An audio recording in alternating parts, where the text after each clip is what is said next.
morning again. Good morning. Good to see everybody. Glad we can all be here today. I got really organized this week and I had this lesson done like way early in the week, like by Thursday. So I was able to do some other things and, do some other study and kind of look at next week's lesson and stuff like that. And then as I was setting up here, I realized that I was so organized I forgot to print the lesson off for me to follow. So I have figured out that I copied my notes over into the PowerPoint that I can see on my screen, but you guys won't be burdened with. So we're gonna try it that way and see if that works. Hopefully that will. If not, then I'll have to kill this and go straight to the computer because I got the notes on the computer. I just do the print. That is my life in a nutshell. When I do one thing out of order, messes up a whole domino effect of things. So, but anyways, so I didn't print them, but I got them, so we'll be good. But we're starting Revelation 17 today. 17 through 19 is the next little section. This is the judgment of Babylon and the return of Christ. We are almost to Christ returning on the white horse to come back and to judge the world. That'll be in 2 weeks that we will study it. Not that he's coming back in 2 weeks. I don't want anybody running around saying, oh, Bruce said Christ is coming back in 2 weeks. Okay, no. We're going to study it in 2 weeks, okay? We're doing 17 today. We're going to do 18 next week. And then 19 is when he comes back. It's the chapter that talks about that. And so we will do that in a couple weeks. And so we're looking forward to that. And then there's 22 chapters, I think, in this. 21, 22, something like that. 22. So we're going to have to make speed. Basically, I got to do one chapter a week to keep my end of the year goal. So, because we don't have Sunday school Christmas Day, and so that will be 1 week that we won't have it. So, I got it, but if I run over a little bit into next year, it'll be okay. Do we have preaching Christmas Day? Yes, we have preaching Christmas Day. I just knew that question came out last week, and I thought, wonder if we will. Yeah, we're just having, what do we say? It was going to be 9:30 or something like that? 9:30, 10:30, 9:30, 10:30, somewhere in there. It's not going to be 11 o'clock. There's going to be no Sunday school, no Sunday night that night. It'll just be worship service Christmas morning. And then I think the deacons were supposed to get together and talk about New Year's Day too, because that's a Sunday as well. We were going to do that day. So we should have Sunday school that day, but I don't know if we'll have night or whatever. But that'll be. We'll talk about that more later. Let's get through Thanksgiving first. Yes. I have no idea. I was going down towards the house last night, and I'm like, they got their tree up already. What's up with that? Big tree in the window. I'm like, come on, people. There's people in Fort Mill that decorate yards, Christmas yards. I'm not kidding. Yeah, no. Too early, but it's okay. So, but anyway, okay. So again, we got 17 and 18 talk about the judgment of Babylon, and so we're gonna look at those today. We're gonna look at 17, and then, like I say, 18 next week. Okay. So today, chapter 17 is the harlot and the dragon, or the scarlet woman and the scarlet beast. The New King James has it in mine, but a lot of versions call her the harlot. It's this is chapter 17 looks at a spiritual judgment of Babylon. And chapter 18 will be the economic and governmental or judgment against the economic system and government system of Babylon, which, of course, the Antichrist and all them and stuff. And so basically what my plan is I'm going to read the whole chapter, and we're going to talk about it all in one thing. So we're going to read all 18 verses, and then we will spend the rest of the time talking about it. Okay? So, all right. Then one of the 7 angels who had the 7 bowls came and talked to me, saying, Come saying to me, Come, I will show you the judgment, the great harlot who sits on many waters, with whom the kings of the earth committed fornication, and the inhabitants of the earth were made drunk with the wine of her fornication. So he carried me away in the spirit into the wilderness, and I saw a woman sitting on the scarlet beast, which was full of names of blasphemy, having 7 heads and 10 horns. The woman was arrayed in purple and scarlet, and adorned with gold and precious stones and pearls, having in her hand a goblet of a golden cup. I don't know where I got goblet, but okay. A golden cup full of abominations and the filthiness of her fornication. And on her forehead a name was written, Mystery Babylon, the great mother of harlots and the abominations of the earth. I saw the woman drunk with the blood of the saints and with the blood of the martyrs of Jesus. And when I saw her, I marveled with great amazement. The meaning of the woman and the beast. But the angel said to me, Why do you marvel? I will tell you the mystery of the woman and the beast that carries her, which has 7 heads and 10 horns. The beast that you saw was and is not, and the beast that you saw was and is not, and will ascend out of the bottomless pit to go to perdition. Thank you. I need to go back to my New Living. And those who dwell on the earth will marvel. Whose names are not written in the book of life from the foundation of the world, when they see the beast that was and is not and yet is. Here is the mind with which the 7 heads and the 7 heads are 7 mountains on which the woman sits. There are also 7 kings. 5 have fallen, 1 is, and the other has not yet come. And when he comes, he must continue for a short time. The beast that was and is not is himself also the 8th, and is the 7th, and is going to, what did you say? Perdition, thank you. The 10 horns which you saw are 10 kings who have received no kingdom as of yet, but they will receive authority for 1 hour as kings with the beast. They are of one mind, and they will give their power and authority to the beast.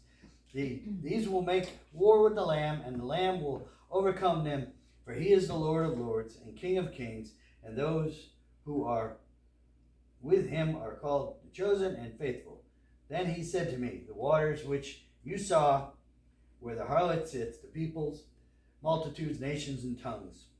The 10 horns which you saw are on the beast. These will hate the harlot, make her desolate and naked, eat her flesh, and burn her with fire. For God has put into their hearts to fulfill his purpose, to be one mind, and to give their kingdom to the beast, until the words of God are fulfilled. And the woman whom you saw is the great city which reigns over the kings of the earth. Okay, yeah, I need to go back to my New Living. So, typical Sunday school lesson for kids here, isn't it?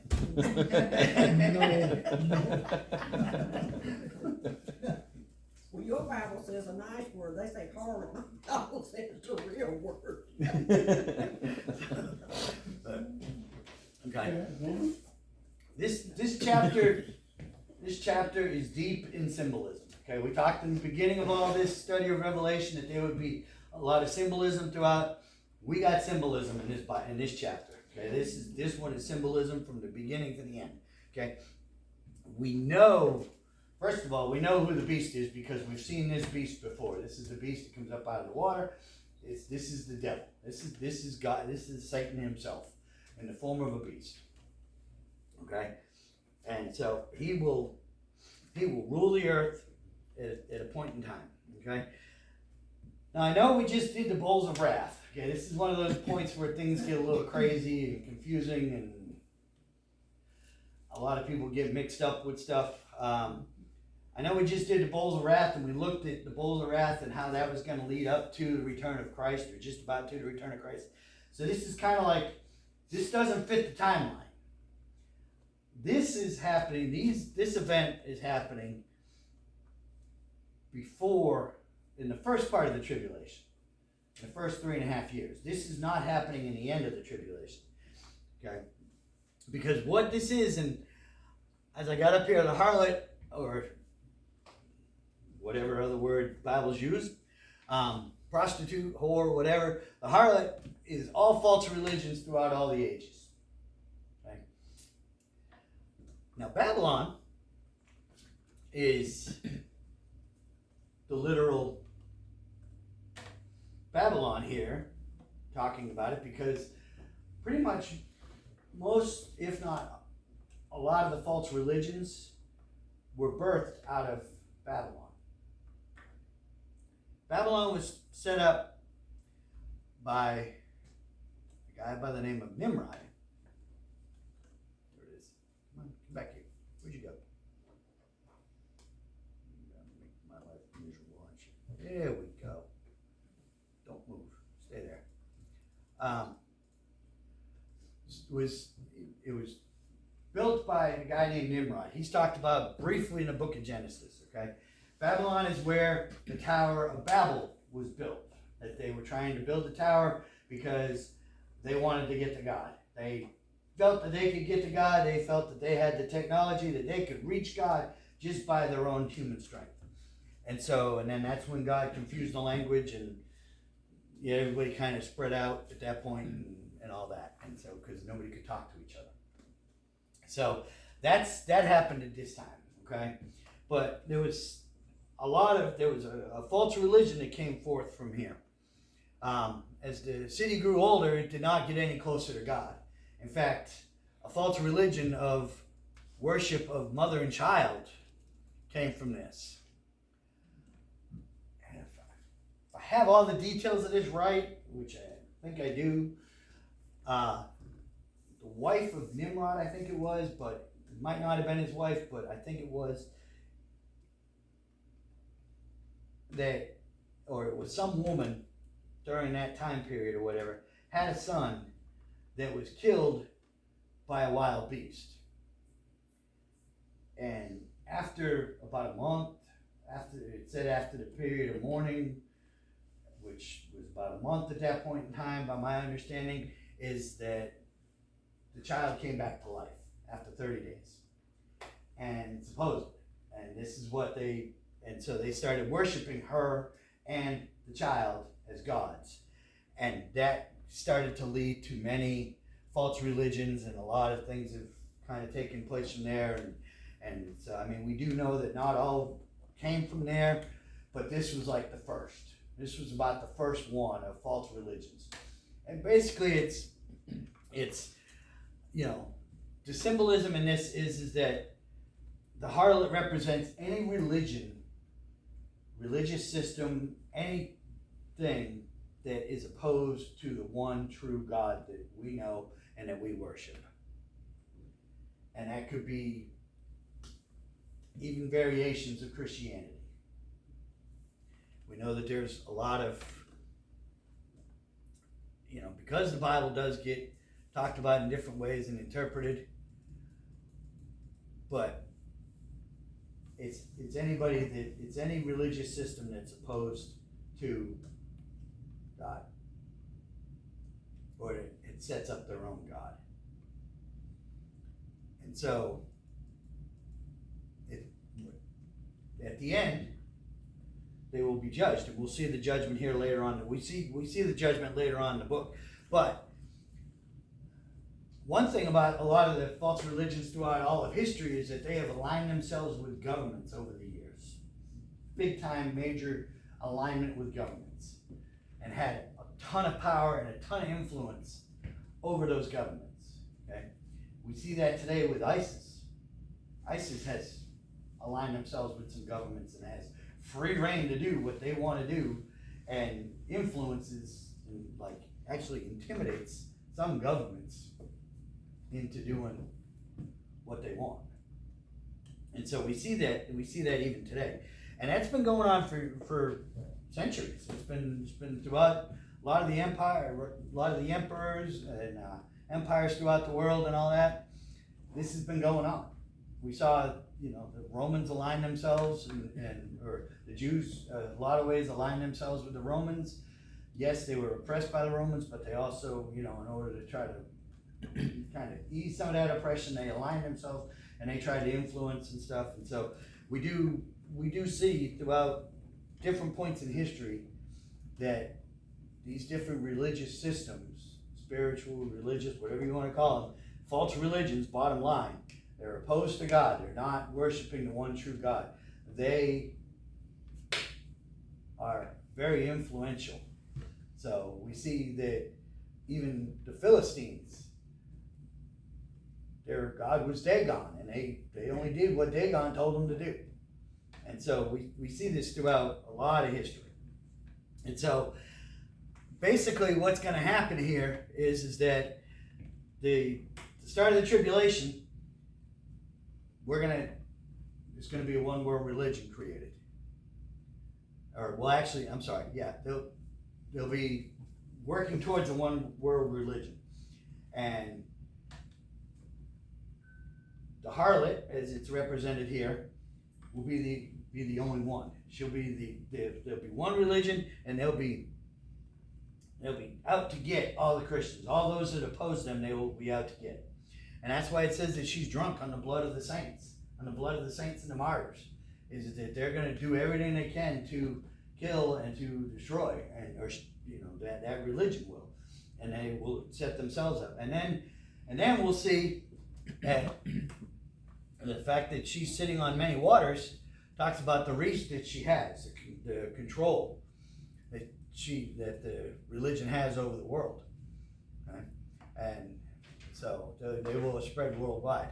Again, she'll make allegiances with many rulers throughout the world, and this is going to go on throughout history. So this is symbolizing all from the very beginning in Babylon, in the days of Nimrod, and the false religion that came out of that, the start of it, this is talking about all of them throughout all of history, symbolized in this, and that this is going to continue on and become worse, and they're going to align themselves. She's going to align herself with the 10 kings, as it talks about here, that will be set up to rule with the Antichrist, and she will have a lot of power. The religious system will have a lot of power during that time period. Okay, but then they will turn on it. Okay, but one more thing before we get past this point about the W.A. Criswell says in his sermon on this chapter is that religion should not be dependent on government, should not be influencing government, controlling government in a lot of ways. Okay, while we want government to protect our right to worship, we should do only what's necessary to help with that, to help make sure we still have that right. But as far as exerting power in controlling and ruling over the people, that's not the place of religion. We shouldn't be so intertwined with government that it's impossible to separate it. And our forefathers knew that. That's why they wanted a separation of church and state. And so, but not all have done that. And we know that there's a lot of religions and stuff that influence, and in the past too, they have, like I said, the Catholic Church has been one that has been influenced government over centuries. They've had a lot of influence over the government over centuries. The Muslim culture now is one that's got a lot of influence and power over governments and things like that and everything. And so and we don't know. This one world religion, we do not know which one it is. It could be one of those two I just mentioned. Good possibility. A lot of people believe that it is going to be one of those two. Now, if you ask me, I think, the Catholic Church is Christian in some way, but they have a lot of different beliefs that don't line up.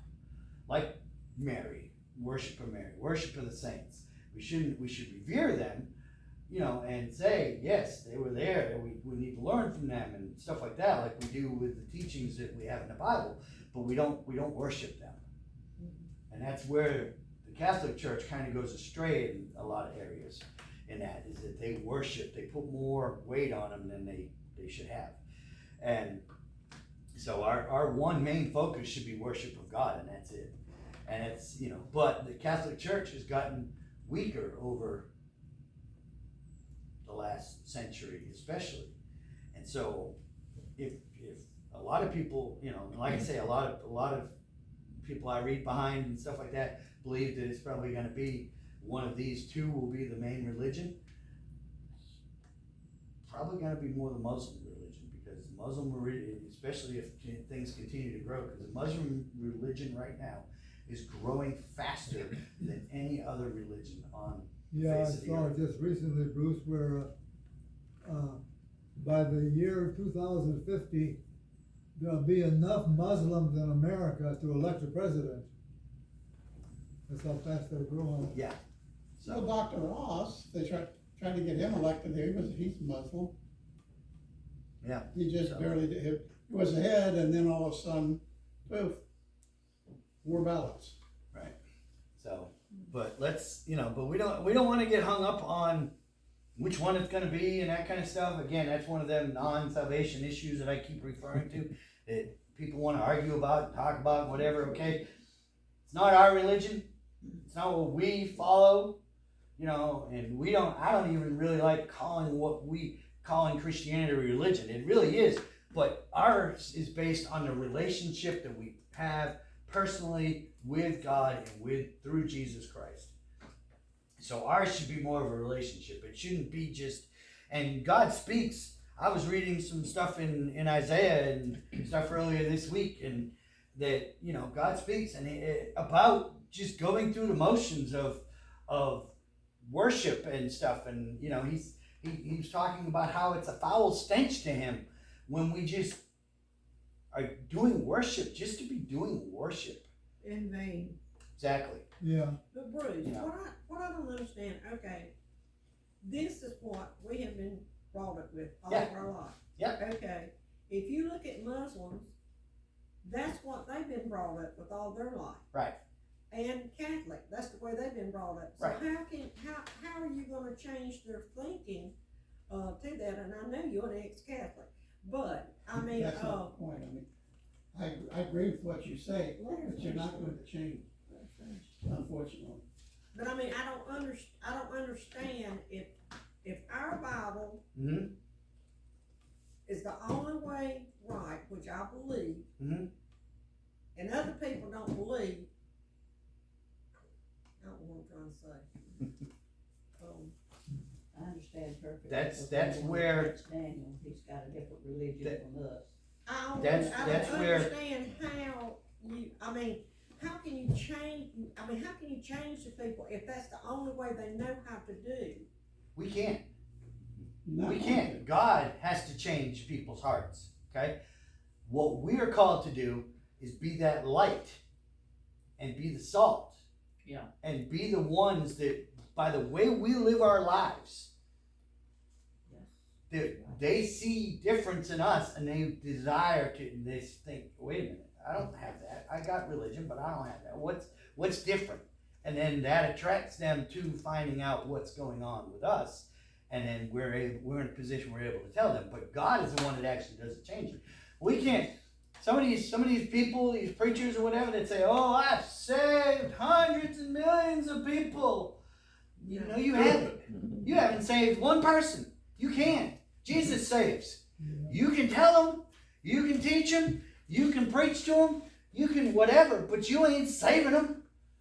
So that's where sometimes it gets, and pride gets in a lot with that too. And so we even see it in our own, you know, our own faith, that people will get kind of carried away with it or whatever. But we can't save them. But we're just called to, and God, if that person has an open heart, or even just a small little bit that they're open in their heart to it, God can work mighty powerful miracles in that.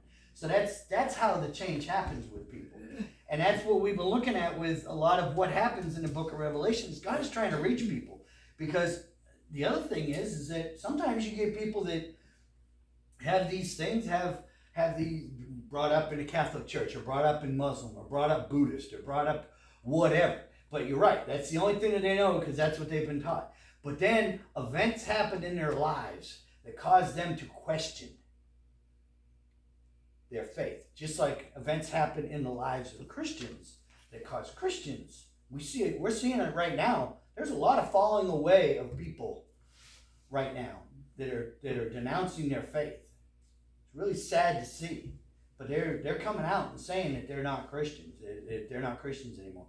And some of them are, a lot of them are in the music scene, the Christian contemporary music scene, where they've been singing songs about God and everything, and worshiping God through their music and stuff for years, and maybe even a decade or two or something. And now all of a sudden, something's happened in their life that they're questioning, and they're denouncing their faith. They're walking away from the faith. They're not reasoning why, they're just automatically walking. Right. Okay. And instead of digging into the scripture and finding out what's going on and relying and trusting on God, because we're told to trust in God through everything. When we studied the book of James, that, trials will come, and they build perseverance, they build character, they build all that stuff in us.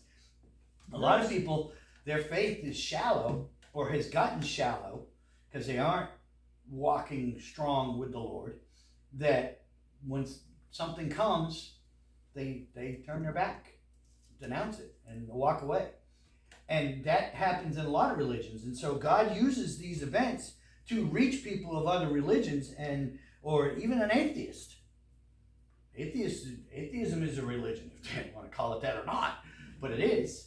You don't believe in God at all, that's a religion. Church in Rock Hill. Huh? They tell me they have an atheist church in Rock Hill. Right. Okay. So, so what do you go watch TV there all day? I don't understand. If you don't believe in God, why are you going to gather together what are you talking about? They have a church in Rock Yeah, Hill. okay. That's, I'll tell any of them, my faith is strong. Brian's little boy was gonna have to have permanent tubes. Okay. I got on my knees, I said, Lord, take that from that child. Right. The next time he went to the doctor, this is a doctor, Yes. was amazed. He looked at Chris and he said, I know he was gonna need these tubes, but the fluid is no longer there. Well, that's good. Praise So you God, he take healed it. him. So without the doctor having to do it, that's awesome. So, Exactly. but yeah, so that's how it happens. And God does, and that's what God's trying to do with the book of Revelation in a lot of ways, is he's trying to reach people. Okay. So, but, we're running out of time, so I got to kind of speed this up here a little bit. But, the 7 hills that it talks about that she's sitting on represent 7 hills that were part of the Roman Empire at the time.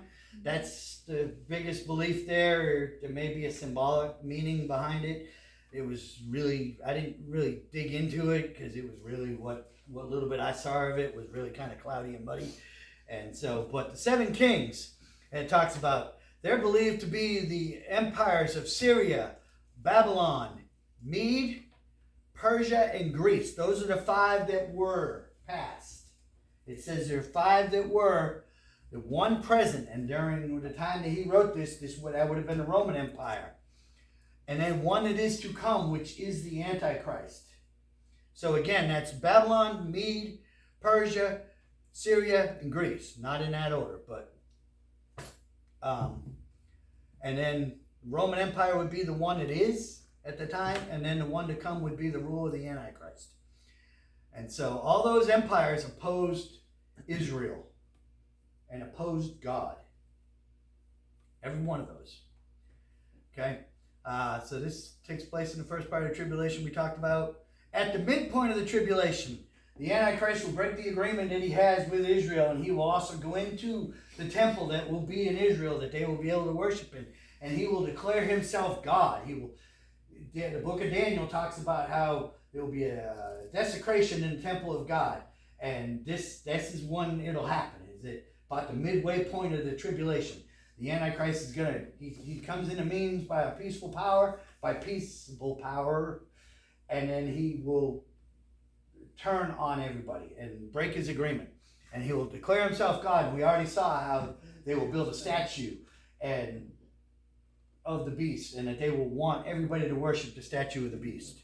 So we saw that talked about as one of the judgments. Okay? And at that point, the harlot will be, God will use his enemies to accomplish his goal. There we go. The rulers will turn on her and destroy her. Okay? The 10 kings that she's in alliance with, that have given the harlot the power throughout the world, and that these are rulers throughout the world, they're going to turn on her, and they're basically going to destroy the religion, and they're going to set up their own religion. And so God will use his enemies to destroy these false religions. Okay?